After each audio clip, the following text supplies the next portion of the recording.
There we go. I can get back up on stage. All right. Yes, my name is John McCarthy, and this is the second time we've done this.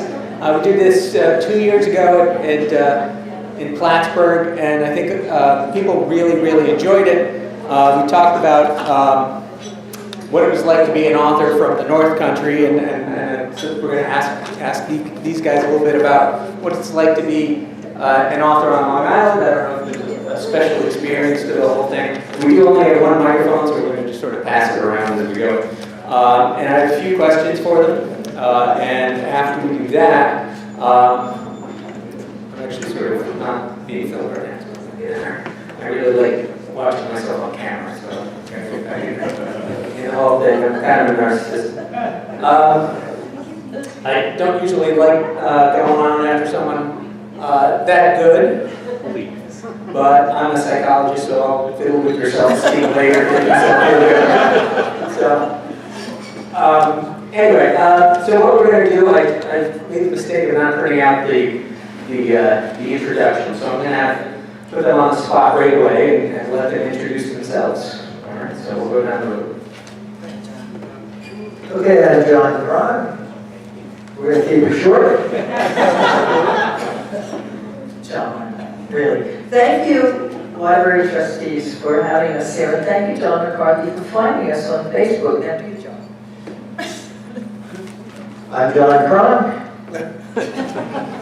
Okay, you want two authors and a stand-up comedian today? Just kidding. My name is Roland Allnach. I am the president of Long Island Office Group. Linda's our event chairperson. John's our member contact person.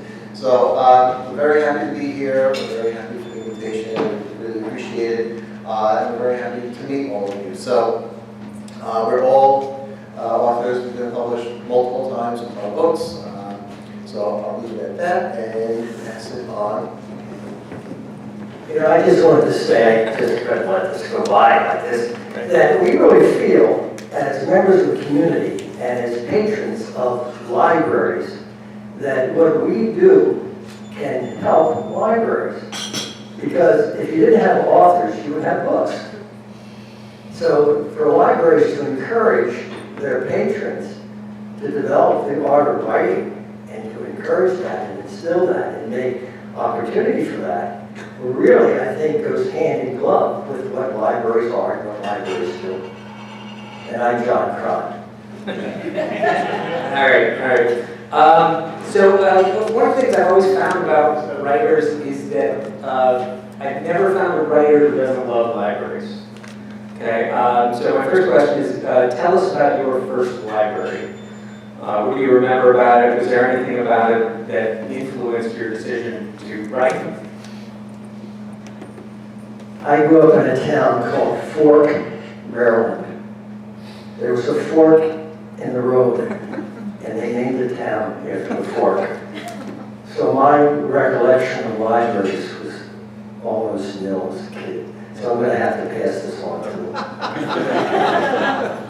Hi, I'm Linda Maria Frank, and my first recollection of the library is I grew up in Queens, so I'm a Long Island girl. I was born here, and I have lived here all my life, and I never want to leave. I mean, I like to go on vacation, but I really like Long Island. So I lived in a little town in Queens called Middle Village, and Middle Village is right off the Long Island Expressway, exit 69th Street. Okay, so if you got off the Long Island Expressway, if you're going west, you make a right turn onto Grand Avenue, and you go about a block and a half, and that's where the library was. And the library was, it was like a store. It was very small, very unimpressive, nothing like the libraries here on Long Island, but it had all these fascinating books. And I think that's where I discovered Nancy Drew. And I really never liked to read. I am an unlikely writer. I never liked to read when I was a kid. Give me my bike, give me my roller skates, but then I discovered Nancy Drew, and she made me a lifetime reader. So thank you, Nancy Drew. I grew up in Kings Park, and we had a nice little library in town. I was fortunate enough that for a lot of our school projects when I was growing up, they encouraged us to go to the library. you often required to cite sources from the library in town, not just the little teeny tiny library in the school. What really kind of struck me though, even as a young kid, was sitting there looking at all these books, fiction, nonfiction, didn't matter, just thinking, you know, this is really a testament to what people have done with their lives. They sat down, they took the effort to create these things, these books, and they sit on these shelves. And it always just struck me as something to really think about. I was always very creative as a child with a lot of artwork and blowing stuff up in the 70s, but you know, as time went by, and I really thought, you know, how much I loved to read, it just became a thing in my head that, boy, it would be really nice one day to have something with my name on it on a bookshelf. And you know, the aspiration moved on from there. For me, it was actually, and I still get this, every time I walk in my library, it's the smell. Yeah. And I found out a few years ago, there's actually a perfume that smells like libraries. I haven't worked up the courage to buy it for my wife. Eau de mold. There you go. All right. Okay. I'm going to jump around here a little bit. I found your organization through Facebook, and this is the Long Island Authors Group. There's a cards, pamphlets on the table that you can find. Tell us why you organized the way you did, and how that's sort of helped authors. I think our president can do that best.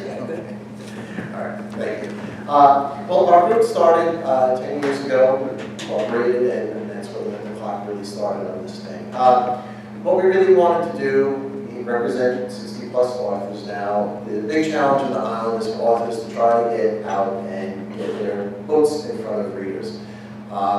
You know, we're fortunate that we live in communities that are very supportive of the arts. We have a lot of creativity on the island. There are a lot of different cultural outlets on the island. But as fortunate as it is to have all that support, it makes it a very crowded space for independent authors to get out there and be seen. And the group was a way to try to get over the hurdle of trying to do it as individuals and instead do it as a group. So, you know, force in numbers. Through that, working together collectively, we've been able to bring together a couple of programs. We have a traveling bookstore now, we take it around to town fairs.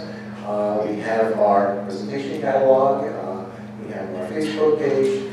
But all of these things kind of add together, and it's all helping our member authors, which was the goal from the beginning. And now you've seen, you know, the fruits of those labors. As John said, he found us on Facebook, and we were very excited. We extended the invitation, and this is kind of a big moment for us because we've been trying to work to let libraries know that we have content, that we are available, that we are in your communities, we are your neighbors, and here we are now. So, you know, a lot of work, getting out there, getting seen, building momentum, and now here we have something to show for it. Clearly, social media played a part there, but we don't rely exclusively on social media. A lot of what we're doing now is I guess what you call ground-based support or ground-based outreach. We do go into some libraries when we get the opportunities to. A lot of times what we're getting noticed from is our traveling bookstore when we go to town fairs. We are trying to encourage our authors when they go out and do things on their own to always mention that they are members of the Long Island Authors Group and spread the word that way.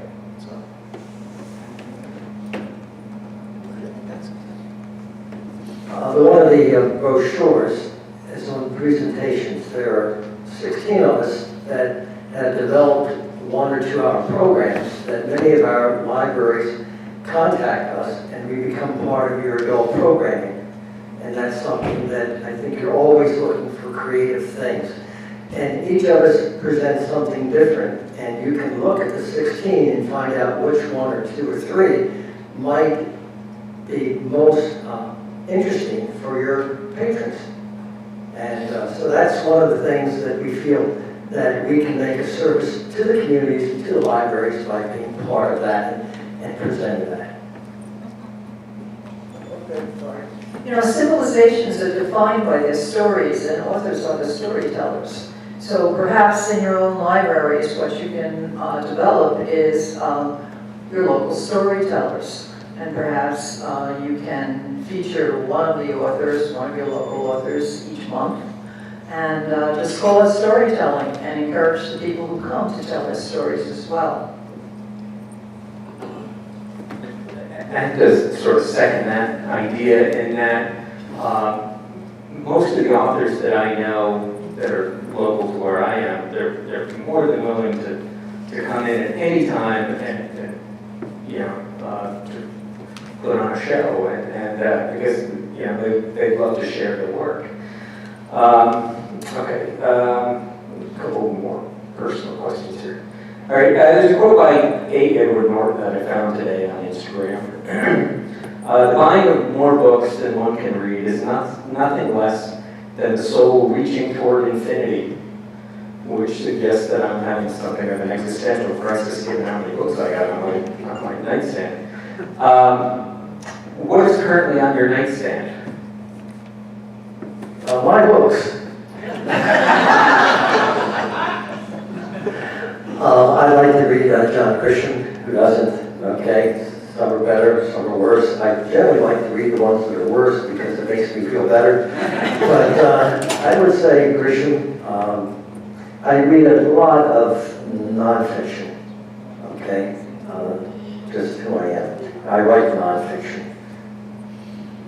Okay, I write a mystery series it's basically for girls, but actually I'm finding that boys like them as well.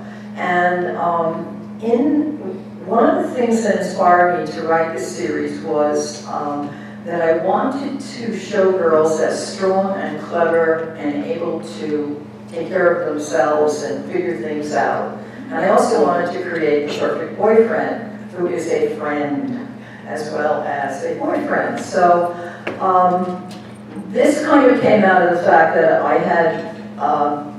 I taught science, and I had a lot of girls who were actually interested in science but didn't know what to do about it. So I encouraged them, and so I came across a book. I was actually watching Morning Joe, and you know Patty Kay? She's the reporter from, she does BBC News in America. She's a British news reporter, and she wrote a book called, now let me see if I can think about it. Oh, it's just gone out of my head, but it's the Confidence Code. And it's about girls and how girls really do much better than boys in school, but they don't do better in their careers because they don't take risks.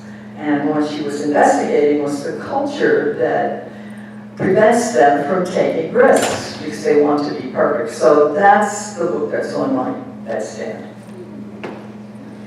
I write a lot of science fiction, supernatural, horror, paranormal, but actually what I read is quite different from that. I read a lot of history, I read mythology, I read a lot of sociology and psychology, which, as you may imagine, I pull a lot of things out of to make my characters interesting and the different kinds of stories I put together.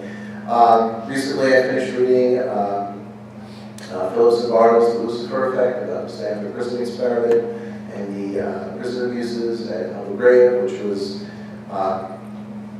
very interesting, very dark, but that's the kind of stuff I like to read. Next book I have sitting around is History of Serial Killers, and I'm currently reading The Case for Mars by Robert Zubrin, which is about the Mars Direct colonization program, which is part research and part recreation. So I like to read a lot of different things.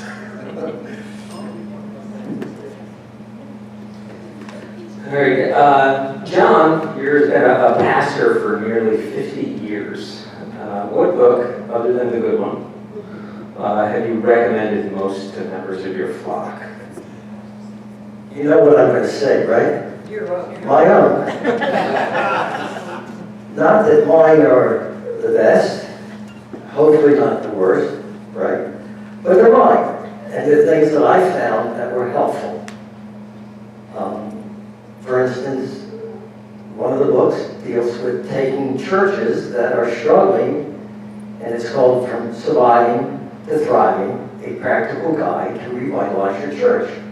And unfortunately, today, religious institutions are struggling tremendously. So there's a great need for that book, and because of the need, I wrote the book.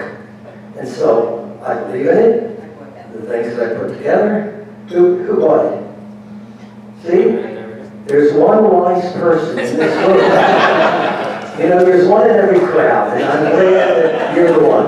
Anyway, and it's been a delight because for me personally, not only has it sold well, but I just got a call from a clergy in Canada, and I've been invited to go and give a presentation in Western Canada to the third largest Lutheran denomination. So it's in order to try to share something from my 50 years of experience that will help other people and other institutions. And because of that, that's the one I have next to my bedstand. Now, if you're not particularly religious, I have another one for you, but I won't pass that along right now.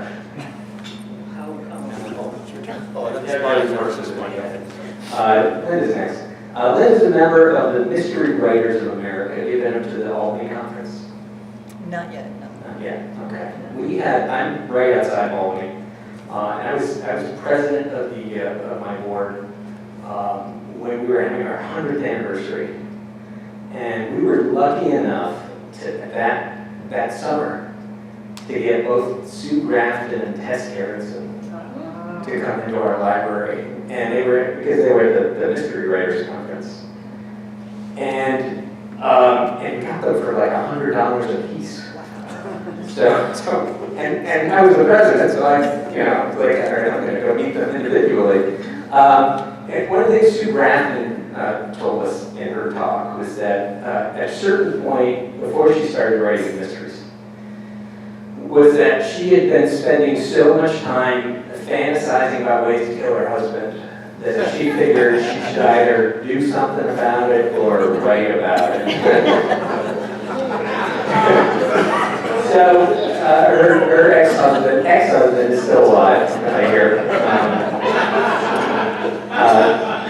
But she also told us that he apparently tried to get someone to kill her at the same time. So she was a great speaker. Have they heard of divorce? Yes, well, she did get divorced, yes. So as a mystery writer, obviously you're doing it more for children. Have you done more adult stuff, mysteries? Well, my plots are adult. Well, almost none of the question.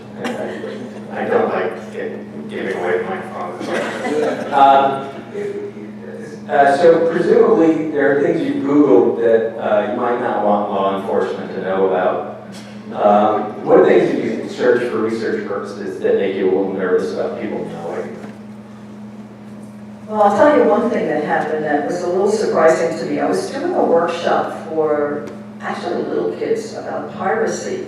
And I was looking on Google Images for some pictures of cute little pirates. They're just cute little pirates, not the pirate girls with the suggestive costumes on. And I clicked on one of the cute little icons, and it took me to one of those naked lady escort sites. I found the dark web. So anyway, that was one thing that happened with Google. But I Googled about terrorism. I do a series of lectures on topics in forensic science. One of them about art history. And part of that lecture is about how ISIS and Al-Qaeda and the wars in the Middle East are destroying the human story by just getting rid of these archaeological sites. So I've gone into all of that stuff, but I don't think anyone has any privacy, and I don't think it matters what you look into, because no one's knocked on my door yet. Yeah. You might have your own file, right, in the archives. Roland worked on hospital night shifts for 25 years. What's the strangest thing that ever happened at that hospital that made you say, I gotta put this down in a book? Well, I've seen a lot of strange things. I've seen just about everything in the hospital emergency room. unfortunately, because of privacy concerns, I can't exactly get into specifics, but I've stood next to a lot of people who have done a lot of strange things to themselves and to other people. But most of all, what it kind of afforded me is a fly-on-the-wall perspective to see how people react to things and how people behave in certain situations or after certain situations. So as an author, I believe, especially when you're writing fiction, you're building characters, you are a student of human character and human mind. And it's, without the risk of sounding callous or insensitive, it's kind of been my human study lab. So, but yeah, it's a lot of things I've seen, and some are tough to digest. And some of that I try to translate into my writing when I'm taking stories into strange and surreal places. I need characters and who are going to respond in certain ways. So for some of those things, I have some reference points from my memory, and I put them to use. And it's a nice way of kind of getting them out of my head, because some of those things stick with you. So. All right, back to all of you. Is there anything people get wrong about the writing life, and is there anything you're surprised they get right? I think most of us see it romantically. They have this story that they've been thinking about all their life, and they have to get it down on paper, and that's fine. That's the inspiration. That's the writer's muse. And that's the fun part. But in order to have it published and have other people wanting to read it, comes the work part. And that's all kinds of things to try to make that the best possible, have people read it, criticize it, change it, and then, hopefully, that it's published. After it's published, you're not done. Maybe 30 years ago you were done. But no trade publisher wants to even consider it unless you have a platform, because they want you to join them in selling it so that they make money on their investment. And so I would say it's like thirds. Maybe my fellow authors see it differently. 1/3 is inspiration, the next third is perspiration, and the third is just hard work and everything in marketing. You need to market it. I mean, if it's something that's good and nobody reads it, what's the big deal? Maybe you've had enjoyment putting it together. There is, intrinsic enjoyment, but it's a lot of work and stick-to-itiveness and stick-to-itiveness and stick-to-itiveness. Well, I think the thing that they get right is the respect for authors, because somewhere in there they realize that this is something that you produce yourself, and that it is work.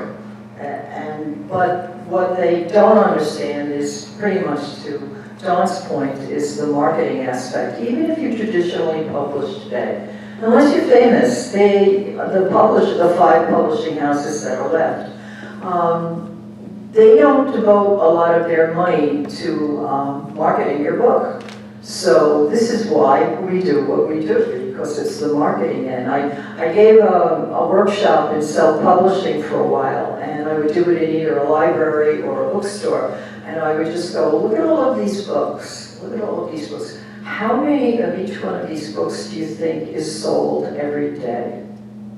And of course we know it's not a lot. We know that we go to the cash register where the best-selling authors have their books on display, and that's pretty much what sells. So that's the part that I don't think they really understand, and I think they also don't get the idea that how much of your soul goes into the project. It isn't just the writing. The writing's the fun part. It's how much of you goes into making sure that a book gets out to the public. And to make it even 3 for 3, yes, marketing, I think, is the biggest challenge for people. One of the things I like to say when I talk about marketing for authors is the common misconception, and it still seems quite prevalent out there, is people think, oh, my book is published and the Brinks truck is going to back up in the driveway, and know that's simply not the case. And then in comparison to writing and publication, which are very finite processes, the marketing part is endless, basically, and it is a never-ending experiment. And that, I think, is a very difficult thing for authors to learn, because they get published and they expect something to happen, and they don't realize that nothing will happen unless they have a plan or they develop a plan. And what can even be more taxing for some people is that what worked for one book may not work for your next book, or may not work for your third book. So it never stops, and that effort is huge, and it's consuming. But for all the ifs and buts and I don't know and insecurities and question marks around marketing, at the end of the day, it probably is the most important thing that an author has to engage in, because that's how people are going to read your book. And when you really think about it as an author, that was the point to begin with, was to have people read something that you wrote.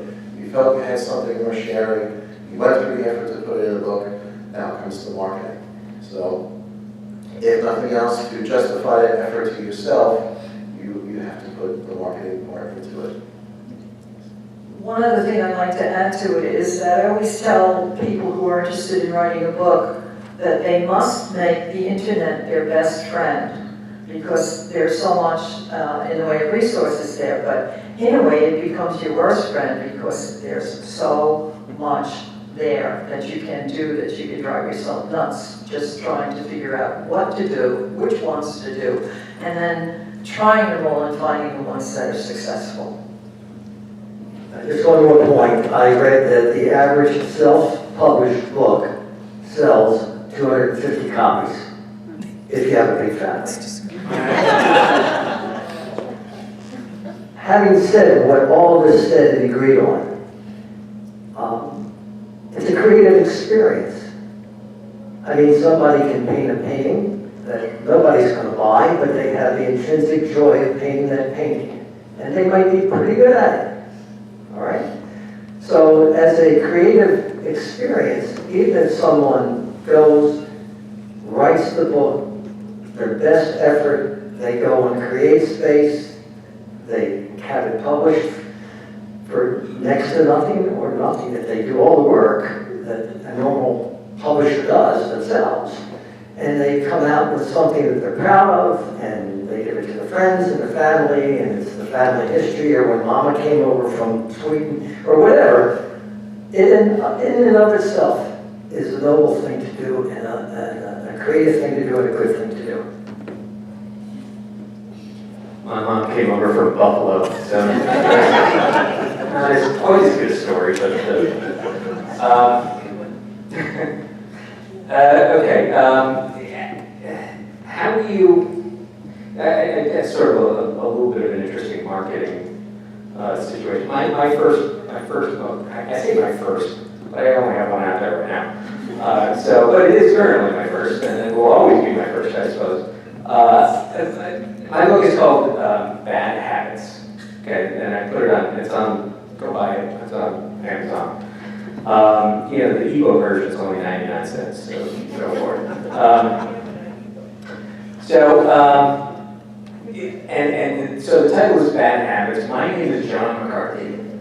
I found out after I put it on Amazon that Jenny McCarthy has a book by the exact same name. So either she's helping me or I'm helping her, maybe, I don't know. But they're nothing alike, although they apparently both have nuns in them, so that's an interesting thing. Okay. Okay, Mark, go through my list. I kind of went out of order here. Linda and I talked a little bit about how people sort of see authors. You put a book out and people find out about it, and now it's like, ooh, you're like a magical unicorn or something. Do you get that, and how does that sort of make you feel? I think as a non-fiction writer, if someone is a professional in some field of endeavor, if they publish a book, it gives them a higher credibility And when they speak on the subject, because they publish the book, I think people are more likely to listen to them and to think they have said something worthwhile. The only other thing that does that very well is to set your fee very, very high. And if they pay a lot of money to have you come, then they will listen and learn from what you're saying. So either one works for me. Well, it works two ways. Some people, I've had both reactions. Oh, wow, you wrote a book. And the other reaction is, what do you think you are? You wrote a book. So, it all depends on the person. But I think it's very helpful when you write a book in other parts of your life. For instance, in my lecture series, the fact that I'm an author makes librarians more interested in having me do the lectures. So it's kind of a mark of prestige for other things that you do in your life. But I think most people respect the fact that you've written a book, and they do look, definitely, all my friends look at me differently. Yeah, I think it's definitely an eye-opener for people when they hear that you wrote a book. Because you hear saying the line that everybody has an idea for a book, but how many of those books actually get written? Actually, in the United States, a lot of those books get written, but they never go anywhere. But certainly, as you move from one book and you do the second book, people will, I think, look at you a little bit differently. Not necessarily because you're the big highfalutin author, but just the idea that you had an idea to do something that didn't exist in any shape or form, and just through your own drive and will or commitment to realizing something, that you went ahead and did this thing. And a lot of my friends, I've discussed with them the process and everything you go through, and a lot of times they say, where do you get the time, where do you get the energy, how do you do it? And I said, well, this is my passion. I am compelled to do this. So I think when other people find out, people you don't know when you did a table signing or so, when they look at you and realize that you did this thing and you realize the dream, that it has an impact on them. At the same time, I've been at table signings where people have looked at one of my books and after talking to me for half an hour said, I don't like to read anyway, and they put the book down. So, you really never know what you're going to get, as Forrest Gump might say. But, yeah, I think certainly when people see that you've published, because of that fact that you started an idea, that something that didn't exist in any shape or form, and you wound up with something to say, book. So, it's very satisfying. I find it very humbling when people react that way, because it reminds me of the process it took to get there, and the accountability for it, to try to get it out there, do the marketing, do the legwork.